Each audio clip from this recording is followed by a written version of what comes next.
కొట్టలేం తిట్టలేం, చెప్పే రకంగా చెప్పినాక కూడా వినకపోతే ఇంక పెద్ద మాట అంటాం. అన్నాక భగవంతుడు కూడా అదే చెప్తాడు, నేను ఇయ్యాల్సిందంతా నీకు ఇచ్చేసిన, శ్వాసనిచ్చిన, ఆలోచించే శక్తినిచ్చిన, మాట్లాడే శక్తినిచ్చిన, ఆలోచించే జ్ఞానాన్ని ఇచ్చిన, నీకు ఇవ్వంది ఏది, ఇంకా ఏది మంచిదో ఏది చెడ్డదో ఆలోచించుకునే శక్తినిచ్చిన, మాట్లాడే శక్తిని ఏ జీవికి లేనిది నీకు ఇచ్చిన, ప్రాణం పోసింది ఆయననే కదా. ఇవన్నీ ఇచ్చి ఆత్మజ్ఞానం అనే గ్రంథాన్ని కూడా ఇచ్చిన. అప్పుడప్పుడు మీరు తప్పుదోవలోకి వెళ్ళినప్పుడల్లా ఇది మిమ్మల్ని కాపాడుతుందని మీకు ఇచ్చిన, మీరు దీన్ని పట్టనే పట్టారు. అన్నీ ఇచ్చింది కాబట్టి భగవంతుడు సైలెంట్గా ఉంటాడు. అందుకని లోపలికి వెళ్ళాలి, మనం దీని లోపలికి వెళ్ళాలి. భగవంతుడు ఒక గీత గీసి పోయి గీత దాటకుండా బిడ్డ అన్నాడు. మనం కూడా పిల్లలకి గీతలు గీస్తాం కదా, ఆంక్షలు పెడతామా పెట్టామా, కొద్దిగా చిన్న ఉన్నప్పుడు ఆడపిల్లలు కానీ, అరే నువ్వు చెప్పినట్టు తింటామైనా అంటామానమ్మా, దాని పేరే గీత. పిల్లలు కొంచెం చెడు మార్గంలోకి వెళ్ళద్దు అని జాగ్రత్త పడడం కోసం, పిల్లల కోసం నేను చెప్పినట్టు వినాలా అంటాం. భగవంతుడు కూడా నేను చెప్పినట్టు వినండి, గీత దాటకండి, గీత లోపల ఉండండి అన్నాడు. గీత లోపల అంటే ఇలా, గీత బయట ఉన్నాం మనం, గీత బయట ఉన్నాం మనం. అప్పుడు ఆయన ఏం చెప్తాడు, ఇక మనం ఏమైనా వేస్తామా? మన పిల్లలు మనం చెప్పిన ఎంత చెప్పినాం వినట్లేదు, ఏం చేయలేం, మితిమీరిపోయిళ్ళు, వాని దారికి వాడిని ఇడిస పెడతాం. అప్పుడు ఒక బోస్ తలుగుతుంది చూడు, అప్పుడు మళ్ళీ మన దారికి వస్తాడు అంటామా లేదా? అప్పుడు మనం కూడా దేవుడు చెప్పినట్టు వినకపోతే మనకు ఒక బోస్ తగిలినాక అప్పుడు దేవుడా అనుకుంటా తిరుపతి పోతాం, దేవుడా అనుకుంటా సాయిబాబా గుడికి పోతాం. ఇదే కదా మన జీవితంలో జరిగింది. కొంచెం బోరు కావద్దని చెప్తున్నాను, అవుతుంటా, కానీ దుమ్ము దులుపుకుంటే చెప్తా, లేకపోతే నిజమండి. తెలుసుకోవాలా మన కోసం ఎంత చేస్తున్నాడు భగవంతుడు, కానీ ప్రతి ఒక్కరు మన భగవంతుడిని నిందిస్తున్నాం. మనం నాకు ఇది చేయలే, నాకు అది చేయలే, నన్ను చిన్న చూపు చూసిండు, వాళ్ళని పెద్ద చూపు. చిన్న సూప్ అంటే ఏంటి, పెద్ద సూప్ అంటే ఏంటి? పెద్ద సూప్ అంటే పుణ్యం చేసుకున్నారు వాళ్ళు, చిన్న సూప్ అంటే పాపం చేసుకున్నావు నువ్వు. అర్థమైందా? మన కర్మని బట్టే మన జీవితం ఉంటుంది, కానీ భగవంతుడిని బట్టి ఉండదండి. భగవంతుడు ఏం చెప్పిండు? భగవంతుడు కూడా శనీశ్వరుని ద్వారా వారి యొక్క కర్మల్ని కూడా వాళ్ళు అనుభవించి భూలోకానికి రాలేదా? నారాయణ వెంకటేశ్వర అవతారంలో వచ్చిందా లేదా? ఒక్కొక్క అవతారం పొందడానికి ఆయన ఎన్నో కర్మల్ని అనుభవిస్తున్నాడు. మరి భగవంతునికే తప్పనప్పుడు మనకెలా తప్పుతుందండి? కర్మ ఎవరిని వదిలిపెట్టదు. ఇది మాత్రం గట్టిగా స్ట్రాంగ్గా బుర్రలో ముద్ర వేసుకోండి. ఏ కర్మ వదిలిపెట్టదు, పుణ్యకర్మ అయినా వదిలిపెట్టదు, మంచిగా భోగం సుఖం ఇస్తుంది. పాపకర్మ అయినా వదిలిపెట్టదు, మంచి పాపం ఇచ్చి రోగాన్ని కూడా ఇస్తుంది. అందుకని మన ఖాతాలో ఏది వేసుకోవాలో అది వేసుకోండి, ఏది అనుభవించాలో అది అనుభవించండి. అందుకని అన్నమయ్య రెండు వద్దు అంటుండే, ఇంకా పాపమద్దు పుణ్యమద్దు అంటున్నాడు. నా నాటి బ్రతుకు నాటకము, నాటకమే కదా. ఇప్పుడు నేను మీ అందరికీ మేడంగా నాటకం వేయడానికి వచ్చిన,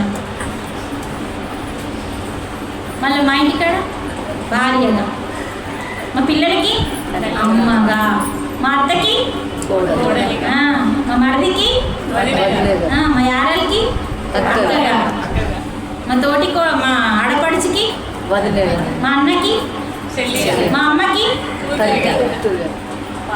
మా తమ్మునికి, అక్కగా, నా మన్మన్కి, అమ్మమ్మ నాన్నమ్మ, తర్వాత ముసలిగా, వృద్ధురాలిగా, అది కూడా నాటకం. తర్వాత చిట్ట చివరిది శవం. ఇన్ని వేషాలు వేయడానికి, ఇన్ని నాటకాలు వేయడానికి వచ్చినాను. ఏ పాత్ర సరిగా వేయకపోయినా మళ్ళీ వస్తావు. అన్ని నాటకాలు వేయాలి.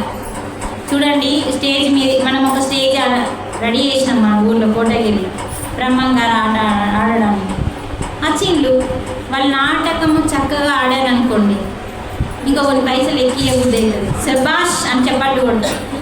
అదే నాటకం వాళ్ళు మంచిగా ఆడలేదు అనుకో, ఏం చేస్తాం? తుక్కు తింటాం, బండలు బట్టి కొడతాం, కొన్ని కొత్త తక్కింతాం. అవునా కదా? సేమ్ ఇదే మన జీవితంలో జరుగుతుంది. అర్థమైందా? అది భూలోకంలో స్టేజీ, అది పైలోకంలో స్టేజ్, అంతే తేడా. అందుకని నాటి బ్రతుకు మంచిగా నిద్రపోతుంది అవ్వ. నాటకము నిద్రను ధ్యానం కానకం కన్నది కైవల్యము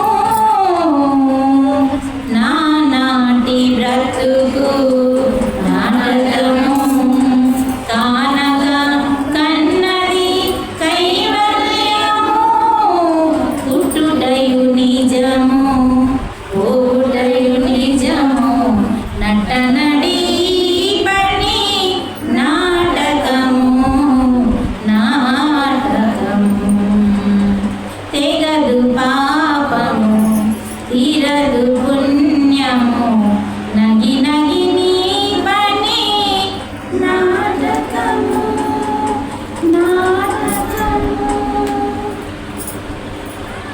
అంటే ఓకే పుట్టాము, మళ్ళీ ఏం చేస్తాం? చావమా? సస్తాం. మళ్ళీ సస్తున్న తర్వాత మళ్ళీ పుడతాం.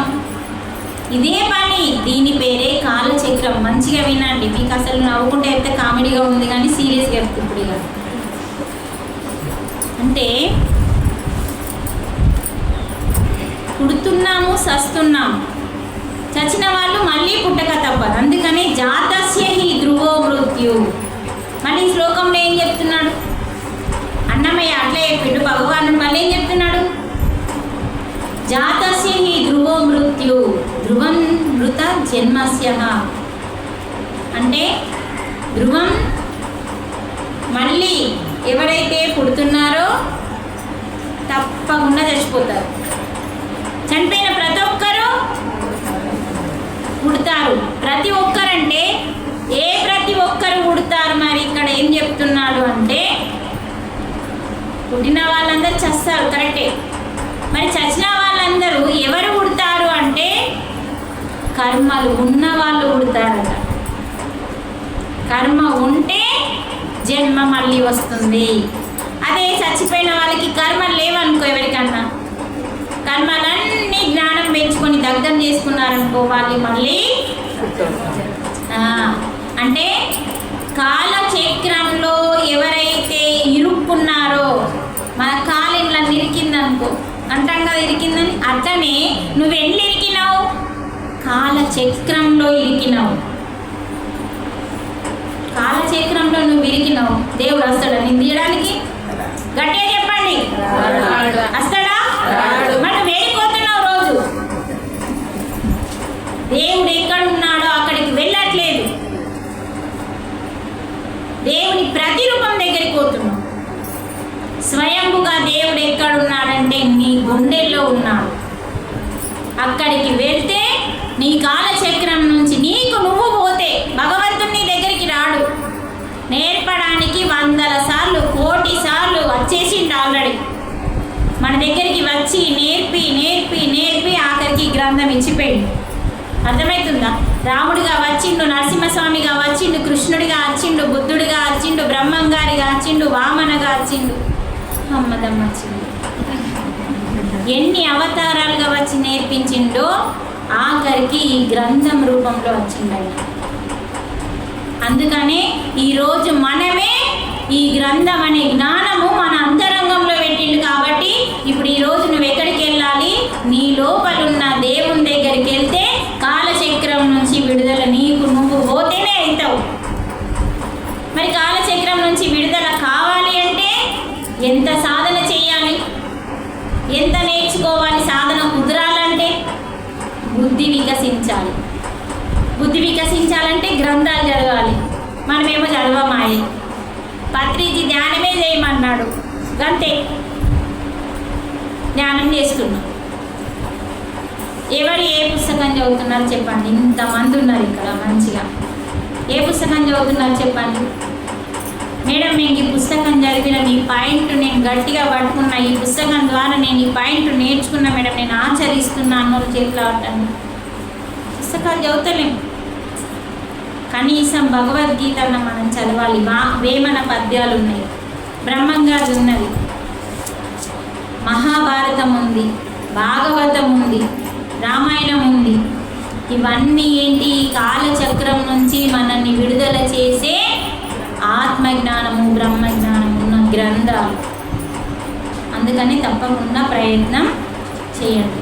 నేను చెప్తా, నేను పోతా, తర్వాత మీ ఇష్టం, ఎవరిది వాళ్ళ ఇష్టం అండి. అందుకని చక్కగా ఈ కాలచక్రం నుంచి మనకేం చెప్తున్నాడు? తెగదు పాపము, తీరదు పుణ్యము, నగి నగి నీ నాటకం అంతా, జీవితం అంతా నాటకం ఆడడానికే వచ్చాం. ఆ నాటకంలో నేనే ఆడుతున్నాను అన్నప్పుడల్లా నీకు కర్మ అంటుతుంది. నేనేమి ఆడట్లేదు, ఆడిపించుకుంటున్నాడు, నేను నిమిత్త మాత్రుని అన్నప్పుడు నీకు ఏ కర్మ అంటదు అన్నాడు. చూడండి ఎంత గొప్పగా చెప్పిండు. అందుకని భక్త ప్రహ్లాద ఇక్కడ ఉంది, నేను కాదు, సాక్షాత్తు ఆ పరమాత్మే నాలో ఉన్నాడు, ఆ సాక్షాత్తు ఆ పరమాత్మే నేను అని అలా ఉన్నాడు. కాబట్టి ప్రతి క్షణము తనని రక్షించుకుంటూ ఉన్నాడు. ఇక్కడ నేను చేస్తున్నాను, నేను అనేది ఎప్పుడైతే అహం ఉండి నేను చేస్తున్నాను అంటానో ఆ కర్మ నీకు అంటుతుంది. పుణ్యమైన అంటుతుంది, పాపమైన అంటుతుంది. ఎప్పుడైతే నేను చేయట్లేదు, నేను నిమిత్త మాత్రం నాతో చేయించుకుంటుండు అని ఎప్పుడైతే ఆత్మస్థితికి వెళ్ళి నువ్వు అనుకుంటావో అప్పుడు నీకు ఏ కర్మ అంటావు. మనం అప్పుడు పసిపిల్ల స్థితికి వెళ్ళిపోతాం. అందుకని నువ్వు నీ కర్మ ఎందుకు అంటుతుంది నీకు అంటే నేను చేస్తున్నాను అనుకుంటున్నావు కాబట్టి. అనుకుంటున్నామా లేదా చెప్పండి? అనుకుంటున్నాం. అందుకే నేను అప్పటి నుంచి ఇక్కడ మనం చెప్పుకునేది మనం కాదు క్లాసు, ఏదైనా డిజైన్ చేయబడే ఉంటుంది. డిజైన్ చేయబడిన క్లాసులో అద్భుతంగా సక్సెస్ అయితే అండి. నా అంత మంచిగా ఎవరు చెప్పారు, నేను చెప్పగలుగుతున్నాను అని ఎప్పుడైతే అహంలోకి వెళ్తామో ఆ క్లాస్ ఫెయిల్ అవుతుందండి. అందుకని నిమిత్త మాత్రంగా ఎక్కడ యజ్ఞం జరిగినా మీరు గమనించండి. పోయినసారి యజ్ఞం 4 రోజులలో 4-5 శాకాహారులుగా మనకి రిజల్ట్ వచ్చేసింది. శాకాహారులుగా మారిండ్రు ఆ రోజు. అంటే యజ్ఞ ఫలితం ప్రసాదం వచ్చింది మనకు. 4 రోజులు యజ్ఞం చేసినాం ఇక్కడ, భగవద్గీత యజ్ఞం. ఆ 4 రోజుల యజ్ఞంలో 4 శాకాహారులుగా మార్చింది పరమాత్మ. ఆ ఫలితం ఆయనది. అది యజ్ఞ ప్రసాదం అంటే. మనం దానికోసమే అది యజ్ఞం చేసేది, సత్యం తెలుసుకోవడం కోసం. అది హింస చేస్తున్నాం, అహింసా మార్గంలోకి రావడం కోసం ఈ సత్యాన్ని బోధ చేస్తున్నాం మనం. కాబట్టి ఆ యజ్ఞ ఫలితం మనకు వచ్చింది. నేను చేస్తున్నాను అన్నది మర్చిపోమన్నాడు. అందుకే కర్మణ్యేవాధికారస్తే మా ఫలేషు కదాచన. కర్మణ్యేవాది ఇప్పుడు చెప్పిన కర్మణ్యేవాధికారస్తే మా ఫలేషు కదాచన మా కర్మ ఫలహేతు మాదే సంకోస్త కర్మని. నువ్వు కర్మలు చెయ్యడానికి మాత్రమే, ఈ శ్లోకంలో చెప్తున్నావు బిడ్డ, నువ్వు కర్మ మాత్రమే చెయ్యి, దాని ఫలితం నాకు ప్రతిపెట్టు. ఆ ఫలం అడిగిండు. నువ్వేమో పండు తీసుకువయిస్తున్నావు. భగవంతుడు ఏ పండు అడగలే మిమ్మల్ని, కర్మ ఫలం అడిగిండు. పత్రం పుష్పం ఫలంతో ఏమని పండు తీసుకువయిస్తున్నాం. అది మధ్యాహ్నం చెప్పుకుందాం శ్లోకం. పత్రం పుష్పం ఫలంతో, ఫలం అంటే అరటి పండు తీసుకో ఇది అన్నదాన్ని ఇస్తున్నారు. ఏ పండు అని రాసింది ఉందా అట్లా? పండ్లు మస్తున్నాయి కదా, జామ పండు ఉంది, సీతాఫల పండు ఉంది, మామిడి పండు ఉంది, యాపిల్ పండు ఉంది. దాని పరమార్థం తెలుసుకోవాలి. ఏ పండు అడిగింది పండు కాదు, ఫలం, కర్మ ఫలం. ఎంత గొప్పగా మనల్ని తీర్చిదిద్దడానికి ఎంత అద్భుతమైన బ్రహ్మ జ్ఞానాన్ని ఇచ్చిండు మనకి. ఈ కర్మ ఇప్పుడు నేను ఈరోజు కర్మ చేస్తున్నా, ఈ కర్మ చెయ్యడం వరకే నా బాధ్యత, చేయించడం వరకే తన బాధ్యత. ఆమె చేపిస్తుంది, నేను చేస్తున్నా, ఫలితం ఆయన. ఇది అడిగిండు ఆయన. కర్మ చేయు, సన్యసించు, ఆ ఫలితం నాకు వదిలిపెట్టు. ఇప్పుడు అదే కదా మనం వ్యవసాయం చేసేది. ఫస్ట్ మనం ఏం చేస్తాం, మనం జాబ్ చేస్తున్నాం అనుకో, ముందే జీతం ఇస్తాడా? వాళ్ళకన్నా ముందే జీతం ఇస్తే ఏం చేస్తాం? పోతామా? ఏడు జీతం ఇచ్చిండు, ఇంకో జీతం చూసుకుంటామని ఎగ్గొడతాడు. ముందు జీతం ఎవడు ఇయ్యాడు. అందుకే ముందు ఫలితం దేవుడు ఇయ్యాడు. ముందే ఫలితం ఇస్తే మనకు బద్ధకం అవుతుందని చెప్పి భగవంతుడు ముందు ఫలితాలు ఇయ్యాడు. అందుకే పొలాలలో ముందు అన్ని విత్తనాలు వేసుకొని కూర్చుంటాం అంతే. మన పని ఏంది? దున్నడం, దున్ని చేసి విత్తనాలు వలకడం. అలికిన తర్వాత చూసుకోవాల్సింది ఎవరు? అదే కదా చేస్తున్నాం. ఇప్పుడు మనం చేసే ప్రతి పనిలో కూడా సంసారంలో ఎన్నో ఉన్నాయండి. ఒక సంసారమే చాలండి మనం నేర్చుకోవడానికి, ఎదగడానికి. ఏం అవసరం లేదు, బయట పోవాల్సిన అవసరమే లేదు. అందుకని సంసారమే నిర్వాణం అన్నారు. భార్య దగ్గర భర్త, భర్త దగ్గర భార్య, తల్లిదండ్రుల దగ్గర పిల్లలు, పిల్లల దగ్గర తల్లిదండ్రులు, అత్తమామ దగ్గర కోడలు, కోడల దగ్గర అత్తమామ, అన్నీ ఉన్నాయి నేర్చుకునేవి. ఇల్లే సర్వస్వం, ఇదే పెద్ద వైకుంఠం అన్నాడు భగవంతుడు. ఈ వైకుంఠాన్ని మొత్తం చెత్తకుంట చేసేస్తున్నాం. వైకుంఠం ఏమవుతుంది? చెత్తల కుంట అవుతుంది మొత్తం లుళ్ళుతో. అందుకనే ఈ అద్భుతమైన గృహాలయమే మనకి దేవాలయం కంటే గొప్పది.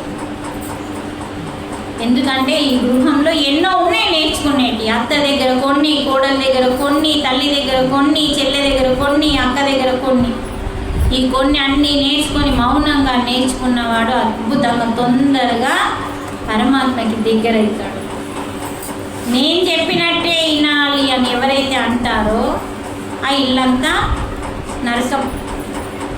చలో మనం అందరం కలిసి అందరం గౌరవించుకుంటూ, నువ్వు చెప్పినట్టు నేను వినాలా, నేను చెప్పినట్టు నువ్వు వినాలా, నిన్ను నేను అర్థం చేసుకోవాలా, నన్ను నువ్వు అర్థం చేసుకోవాలి. ఇది స్వర్గం. ఇలా ఉండాలి మన ఇల్లు.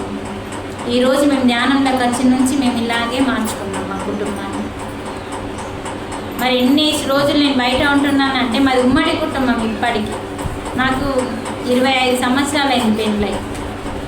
25 సంవత్సరాల నుంచి ఒక కోడలు ఉమ్మడి కుటుంబంగా ఉంది, ఒక అత్త, యారాలు అందరము. అంటే ఎన్ని ఇండ్లు ఉన్నాయో చూపించండి నాకు. ఉన్నాయా? ఇప్పుడు మాకు ఎంత భూమి ఉంది తెలుసా? 23 ఎకరాల భూమి ఉన్నది. 23 ఎకరాలు అంటే అందరికీ అర్థమవుతుందా? మా ఆయన మొత్తం వ్యవసాయం చూసుకుంటాడు, మా మరిది మొత్తం జాబ్ చేస్తాడు. ఈయన అందులో కూడా ఆయన ఇళ్ళకి రాడు. మరి మా తమ్ముడు వ్యవసాయం చూసుకుంటలే, నాకు ఏం చేసేది అని ఆయన ఎప్పుడు అనుకోలేదు. మా అన్న మొత్తం వ్యవసాయం చూసుకుంటుండే, పైసా అంటే ఏం చేస్తుందని మా తమ్ముడిది ఎప్పుడు అనుకోలేదు. మరి అంతా కలిసి ఉంటున్నాం కాబట్టి అన్నీ కలిసి ఎలా పెద్దగా అవుతున్నాయి. ఇండ్లు 2-3 ఇండ్లు అయినాయి, భూమి పెరిగింది, పిల్లలు చదువుకుంటుండ్రు, ఆస్తులు పెరిగినాయి. ఇవన్నీ ఎడికెళ్ళి అవుతున్నాయి అంటే ఒకరిని ఒకరు అర్థం చేసుకుంటున్నారు. అన్నదమ్ములు ఇద్దరు ఒకరిని ఒకరు ఏం చేసుకుంటుండ్రు? అర్థం చేసుకుంటుండ్రు, అపార్థం చేసుకోవట్లేదు. అంటే మనకి పార్వతీ పరమేశ్వరులు నేర్పించిన తత్వం ఏంటిదంటే అర్ధనారీశ్వర తత్వం. పిరమిడ్కి ఒకసారి గట్టి అయితే రాసుకోవడానికి అర్ధనారీశ్వర తత్వం అనే పిరమిడ్ పేరు పెట్టుకున్నారు. అర్ధనారీశ్వర తత్వం అంటే ఒకరిని ఒకరు అర్థం చేసుకున్నప్పుడే భార్యాభర్తలకి అర్ధనారీశ్వర తత్వం అనేది వస్తుంది. భర్తలో బాగా సగం భార్య అన్నంగానే కాదండి. ఎప్పుడైతుంది సగం? భర్త ప్రతి కష్టాన్ని అర్థం చేసుకొని చేదోడు వాదోడుగా ఉండాలి. ఎందుకు ఈ విషయము మనము ఎంత గొప్పగా పార్వతి మనకు నేర్పించిందమ్మా. అసలు మనం శివుడే గొప్పడు అనుకుంటాం ఎక్కువ శాతమే. కానీ శివుణ్ణి రక్షించింది పార్వతి. అంటే ఒక శక్తి. నా శక్తి నా దగ్గర లేకుంటే నేను గెలవను అన్నాడు తెలుసా. అంటే స్త్రీకి అంత ప్రాముఖ్యత ఉంది మనకి. అందుకని పరమశివుడు కాలకూటం విషం తాగేటప్పుడు కూడా పార్వతీదేవి మీద నమ్మకంతో తాగిండమ్మా. శనీశ్వరుడు అడుగుతాడు, పరమేశ్వర నువ్వు తాగద్దు, అది కాలకూట విషం, నువ్వు లేకపోతే లోకమంతా నాశనం అవుతుందని శనీశ్వరుడు భయపడి అడుగుతాడు. లేదు, నా శక్తి మీద నాకు నమ్మకం ఉంది, ఎక్కడున్నా నా శక్తి వస్తుంది, నన్ను చంపుకోదు, నన్ను రక్షిస్తుంది అని నమ్మకంతో కాలకూట విషయాన్ని తాగుతాడు. తాగిన తర్వాత ఆయన ముఖం మొత్తం నీలి కలర్లో మారిపోతాడు. ఆయన నీలి కలర్లో మారిపోయి తల్లడం మల్లడం అవుతాడు. ఆమె వచ్చేసరికి కాస్త లేట్ అవుతుంది. అదంతా మొత్తం ఇక్కడి వరకు ఆగిపోయి మొత్తం ఈ కలర్ అంతా మారిపోతాడు. ఆయన భరించలేకపోతాడు. ఆ టైంలో అమ్మ వచ్చి చేతి ఇక్కడ పెడతాడు, కాలకూట విషయాన్ని ఇక్కడ ఆపేస్తుంది. అంటే అది అర్ధనారీశ్వర తత్వం. అంటే ఆమె మనకు నేర్పిస్తుంది, భార్య భర్త కష్టంలో ఉన్నప్పుడు చేతి పెట్టి చేదోడు వాదోడుగా ఉండాలి అని మనకి నేర్పిస్తుంది. ఏ కష్టం వచ్చిందో, ఎందుకు వచ్చిందో, ఎవరు మోసం చేసిండ్రో, ఏం జరిగిందో బయట ఫస్ట్ తెలుసుకోవాలి. ఫైటింగ్ చేయదు. తెలుసుకున్న తర్వాత స్థిరంగా కూర్చొని ఆ సమస్యకి సాల్వ్ నీ దగ్గర దొరుకుతుంది, భర్త దగ్గర దొరకదు. ఎందుకంటే భయంతో వణికిపోతున్నాడు.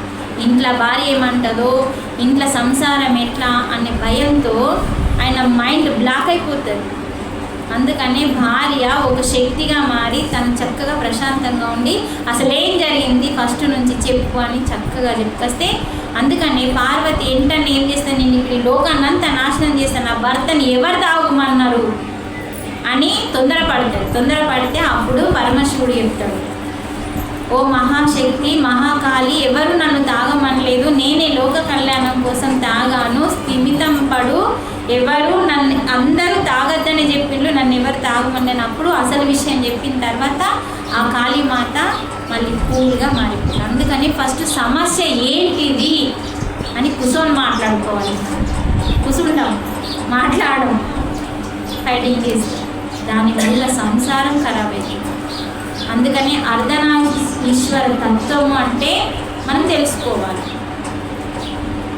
అది మనకి పార్వతీ మాత చక్కగా వివరించింది. నోరు పెట్టడం కాదు, చేతి పెట్టి చేతోడు వాగుడు. తన జీవితంలో నీ శక్తి అవసరం, శక్తి లేకుంటే వాళ్ళు గెలవలేరండి. అందుకని మన శక్తి గురించి మనం తెలుసుకుందాం ఫస్ట్. అసలు మన లోపల ఎంత శక్తి ఉంది, మనతో ఇది అవుతుందా కాదా ప్రయత్నం చేయండి. ఇప్పటి నుంచి నాతో ఇంత ధ్యానం అవుతుందా, నాకు ఈ అనారోగ్యం ఉంది, నేను పోగొట్టుకోగలుగుతానా, మరి నేను చేసుకోగలుగుతానా లేదా. ఇప్పుడు నేను నా ఒక ఎగ్జాంపుల్ టైం ఎంత ఈ ఒక ఎగ్జాంపుల్ చెప్పి ఆఫ్ చేయండి. ఎంతుందా మనకి శ్రీరాముడు ఒక శక్తిగా మారడానికి తపస్సు చేయడానికే కైకామాత 14 సంవత్సరాలు ఆయనకి ఒక శిక్షలాగా అనిపించింది మనందరికీ. కానీ అది ఆయనకి ఒక శిక్షణ ఇచ్చింది కైకామాతకి. ఒకసారి గట్టే మనకన్నీ తెలియని అక్షర సత్యాలు మనకు తెలియక మనం అన్ని అపార్థాలు చేసుకొని అపార్థాలకి మంచి కర్మలు కూడా సంపాదించుకున్నాం. అందుకని నోటి మీద ఏలేసుకోవాలి, నిశ్శబ్దం. మనకు తెలియదా, నోరు మూసుకోవాలి. అందుకనే అగ్నిదేవుడు వేదవతి తపస్సు చేస్తుంది. వేదవతి ఎవరి కోసం, విష్ణుమూర్తిని నేను భర్తగా పొందాలని తపస్సు చేస్తే వేదవతిని రావణాసురుడు తపస్సులో ఉన్న స్త్రీని వచ్చి తాకుతాడు. తాకంగానే తపస్సు భంగమైనప్పుడు ఆమె శాపన పెడతాడు. ఏమని శాపన పెడతారంటే, నువ్వు ఏ స్త్రీనైతే తాకుతావో ఆ స్త్రీ వల్లనే నీకు మరణం సంభవిస్తుంది అని శాపం పెడతాడు. శాపం పెట్టినప్పుడు అప్పుడే సీత కోసం పోతాడు. అప్పుడు వెళ్ళినప్పుడు ఆ సీతా రూపంలో ఈమె ఏం చేస్తుంది, వేదవతి ఆ అగ్నిదేవుడు ఇద్దరు ఆలోచించి ఈ ఒక ప్లాన్ వేస్తారు. అంటే ఒక స్త్రీని తాకినప్పుడే ఈయన ఒక మరణానికి పెద్ద కర్మని చేసుకున్న వాడవుతాడు కాబట్టి, లేకపోతే ఈయనని చంపడానికి ఎవరి వల్ల కాదు, రావణాసురుని చంపడం సాధ్యం కాదు. కాబట్టి రావణాసురుని చంపాలంటే ఆయన ఒక తప్పు చేయాలి. ఒక రాక్షసుని చంపాలంటే దేవతలందరూ ఏకమే తప్పు చేయించాలి. ఆ తప్పు చేయించిన తర్వాత వేదవతి ఏం చేస్తుంది, సీత రూపంలో ముందే అక్కడ ఉంటుంది. అప్పుడు ఈ యొక్క అగ్నిదేవుడు ఏం చేస్తాడంటే సీతామాతని పాతాళ లోకంలోకి తీసుకెళ్తాడు. ఇటు వినండి, ఇటు సీతామాతని ఎక్కడికి తీసుకెళ్ళింది చెప్పండి? పాతాళ లోకంలో ఉంచింది. 1 సంవత్సరం పాటు అగ్నిదేవుడు సీతామాతని పాతాళ లోకం, అప్పటిదాకా ఎక్కడుందని కూడా అడుగుతారు మళ్ళీ మీరు. సీత ఎక్కడుంది మరి అప్పటిదాకా? వేదవతి అక్కడ కూర్చుంటే అంటారు. అందుకే ముందే చెప్పింది కదా. అంటే అగ్నిదేవుడు వేదవతి ఇద్దరు ముందుకే వచ్చి శ్రీరామునికి మొత్తం చరిత్ర వర్ణించి, అంటే విషయం అంతా, అంటే ఎంత శక్తివంతుడు, ఈశ్వరుని యొక్క కృపకి పాత్రుడు రావణాసురుడు. కాబట్టి అంత బ్రాహ్మణ కుటుంబంలో పుట్టిన మరి అంత గొప్ప రావణ బ్రహ్మాన్ని వరాన్ని పొందినవాడు. కాబట్టి అంత గొప్పగా తన తపశ్శక్తిని సంపాదించిన అతన్ని గెలవాలంటే శ్రీరాముడు ఒక మానవ మాతృనిగా పుట్టిండు.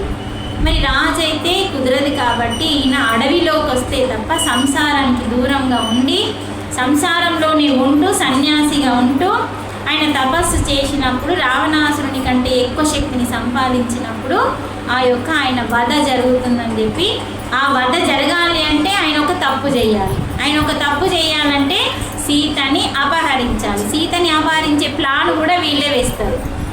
అపహరించాలంటే సీత ఉండకూడదు, అమ్మవారు శక్తివంతం, అమ్మవారు ఉండకూడదని అమ్మని ముందే అగ్నిదేవుడు వచ్చి పాతాళ లోకంలోకి తీసుకెళ్ళి అక్కడ వేదవతిని సీతా రూపంలో అక్కడ ఉంచడానికి రాముని పర్మిషన్ తీసుకుంటారు.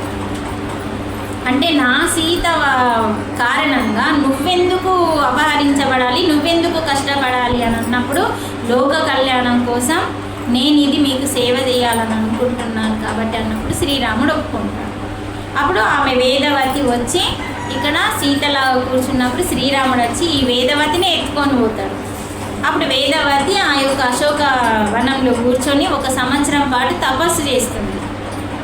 అప్పుడు ఆ వేదవతి మళ్ళీ అగ్ని ప్రవేశం చేస్తుంది. అగ్ని ప్రవేశం చేసి ఎప్పుడైతే బయటకు వస్తుందో అప్పుడు సీతామాత వస్తుంది. ఎక్కడి నుంచి? ఆ అగ్నిదేవుడు అప్పుడు పాతాళ లోకం నుంచి సీతామాతను తీసుకొచ్చినప్పుడు 2 సీతలు కనిపిస్తారు అక్కడ. అప్పుడు చెప్తారు అసలు రహస్యం అందరికీ, ఆ యొక్క ఆంజనేయ స్వామికి అందరికీ చెప్పినప్పుడు ఈమె వేదమాత. అప్పుడు సీతామాత వేదవతికి ఒక వరం ఇస్తుంది. ఆ వరమే ఈ జన్మలో నువ్వు భర్తగా పొందాలనుకున్న నారాయణుడు ఒకే పతి, అంటే ఒక భార్య, ఒకే మాట, ఒకే బాణంతో వచ్చాడు కాబట్టి ఈ జన్మలో ఆయన భార్య కావడం వీలు కాదు. కాబట్టి ఈ చేసిన గొప్ప ఉపకారానికి వచ్చే కలియుగంలో నువ్వు వెంకటేశ్వర అవతారంలో నువ్వు పద్మావతిగా వచ్చి ఈ వేదవతే పద్మావతిగా అవతారం ఎత్తి ఈ యొక్క విష్ణుమూర్తికి భార్యగా వచ్చింది. అంటే తన తపశ్శక్తితో లోక కళ్యాణాన్ని రక్షించి లోక కళ్యాణం చేసి ఆ విష్ణుమూర్తిని భర్తగా పొందింది పద్మావతి.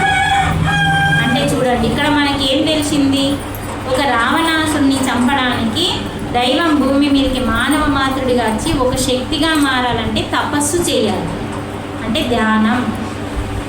మరి ఇక్కడ కూడా పత్రిజీ ఏం చేసిండు, నేను పత్రిజీని వివరించడం కోసం అక్కడికి వెళ్ళిన, ఎందుకంటే అది అవసరమే కదా. మరి పత్రిజీ ఏం చేసిండు, 20 సంవత్సరాలు ఒక సొసైటీని ఒంటరిగా ఒక్కడే సింగిల్గా స్థాపించింది, ఎవరు లేరండి దగ్గర. మరి సింగిల్గా 100కు 100 సత్యం చెప్పే సొసైటీని నిర్మించాలి. సత్యం 100 అంటే ఏంటిది, అహింస చెప్పాలి. ధ్యానం చెప్తారు అందరూ, కానీ శాకాహారిగా ఉండాలి, మాంసాహారం తినద్దు, ఇలాంటి అందరు చెప్పారు గురువులు. కానీ ఇది చెప్పడమే ముఖ్యం, అహింస చెప్పడమే ముఖ్యం. హింస వద్దు అని చెప్పి అహింసా మార్గాన్ని నిలబెట్టడం కోసమే 100కు 100 చెప్పాలని చెప్పి ఈ యొక్క పిఎస్ఎస్ఎంని, పిరమిడ్ స్పిరిచువల్ సొసైటీని నిర్మించడానికి ఆయన ఒక్కడే మరి 1 సంవత్సరం మౌనం పాటించాడు. 1 సంవత్సరం ఏం తిన్నాడు ఆయన, కేవలం టమాటాని గ్రైండర్ పట్టుకొని దాని సూపు మాత్రం తాగింది. ఉంటామా మనం అట్లా? ఒక్కరోజు నిలారంగా ఉండండి, మంచినీళ్ళతో ఉండాలంటే మీతో కాదు అని చెప్పింది మొన్నటి క్లాస్లో. ఏకాదశి గొప్ప వ్రతం అండి, అది పట్టండి. ఇంకా ఏ వ్రతం అవసరం లేదు, అన్ని వ్రతాలని కలిపితే వచ్చిన వ్రతమే ఏకాదశి వ్రతం, అంత గొప్పది. అది పట్టండి అంటే, అమ్మో మేడం నీళ్ళతో ఉంటే మాకు ఆకలి అయితే ఎట్లా అన్నారు.